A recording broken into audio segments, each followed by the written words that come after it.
नमस्कार, स्वागत है आपका भारत मौसम विज्ञान विभाग की दैनिक मौसम परिचर्चा में, जिसमें हम देखेंगे कि पिछले 24 घंटे में हमारा मौसम कैसा रहा और अगले 5 दिनों तक मौसम कैसा रहेगा। और आज की परिचर्चा का मुख्य जो हाईलाइट है वो ये है कि भारत के अनेक स्थानों पे अगले 5 दिनों तक हमें हल्की से मध्यम वर्षा, थंडरस्टॉर्म एक्टिविटी और लाइटनिंग एक्टिविटी देखने को मिलेगी।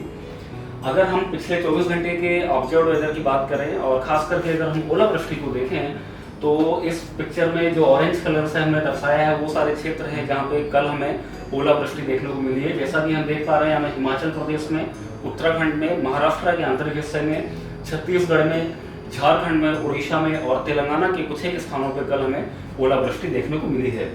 वहीं पे अगर हम थंडरस्टॉर्म एक्टिविटी की बात करें तो कल हमें Jammu Kashmir, Himachal Pradesh, Uttarakhand, north east India का कुछ एक हिस्सों में, इसके अलावा मध्य भारत, पूर्वी भारत, पश्चिमी भारत के भी कुछ एक स्थानों पे और दक्षिणी भारत के अनेक स्थानों पे हमें थंडरस्टॉर्म और लाइटनिंग एक्टिविटी देखने को मिली है, जिसको कि हमने येलो कलर से दर्शाया हुआ है। वहीं पे अगर हम भारी वर्षा की बात करें तो कल यानी कि 25 अप्रैल को हमें मेघालय में, उड़ीसा में, कर्नाटक के आंतरिक हिस्से में, तेलंगाना में, आंध्र प्रदेश में, केरल और तमिलनाडु के भी कुछ एक स्थानों पे हमें भारी वर्षा यानी कि 6 सेंटीमीटर या उससे अधिक वर्षा देखने को मिली है, जिसको कि हमने येलो कलर से दर्शाया है। उसके साथ ही पंजाब, हरियाणा, मध्य प्रदेश, राजस्थान और उत्तर प्रदेश, दिल्ली और चंडीगढ़ मुख्यतः ड्राई रहा है, यानी कि वहाँ पे कोई भी बारिश नहीं हुई है, जिसको कि हमने सफेद कलर से दिखाया है। भारत के बाकी सभी हिस्सों में हमें हल्की से मध्यम वर्षा भी एकाध स्थानों पर देखने को मिली है।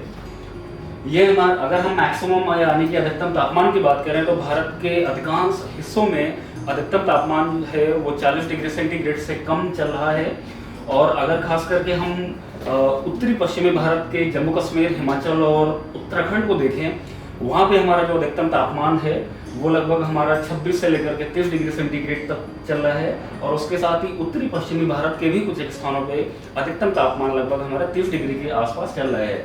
वहीं पर सौराष्ट्र एंड कच्छ के कुछ एक स्थानों पे हमें अधिकतम तापमान 40 से 41 डिग्री सेंटीग्रेड देखने को मिला है। ये हमारा मैक्सिमम टेम्परेचर का डिपार्चर है। जैसा कि हम देख पा रहे हैं कि भारत के अधिकांश हिस्सों में जो हमारा मैक्सिमम टेम्परेचर का डिपार्चर है वो लगभग नॉर्मल ही है।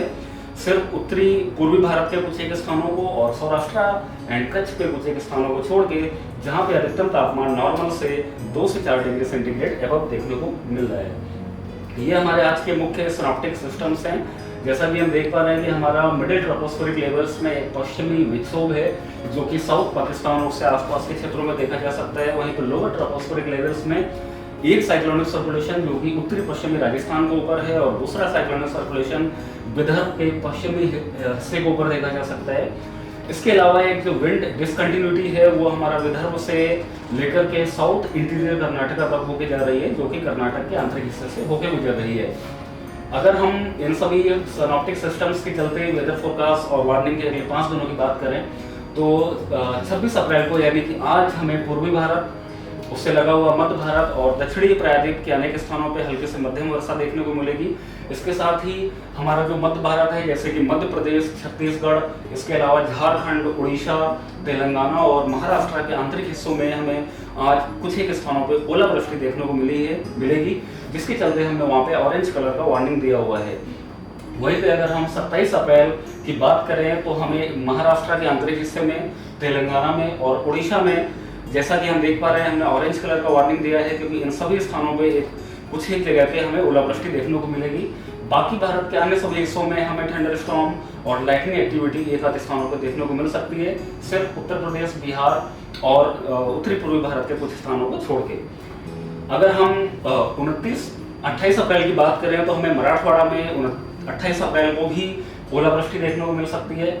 इसके अलावा 28 अप्रैल को मध्य भारत, पूर्वी भारत, दक्षिणी प्रायद्वीप और उत्तरी पश्चिमी भारत के कुछ एक स्थानों पे थंडरस्टॉर्म और लाइटनिंग एक्टिविटी देखने को मिलेगी, जिसके चलते हमने येलो कलर का वार्निंग इन सभी क्षेत्रों में दिया हुआ है।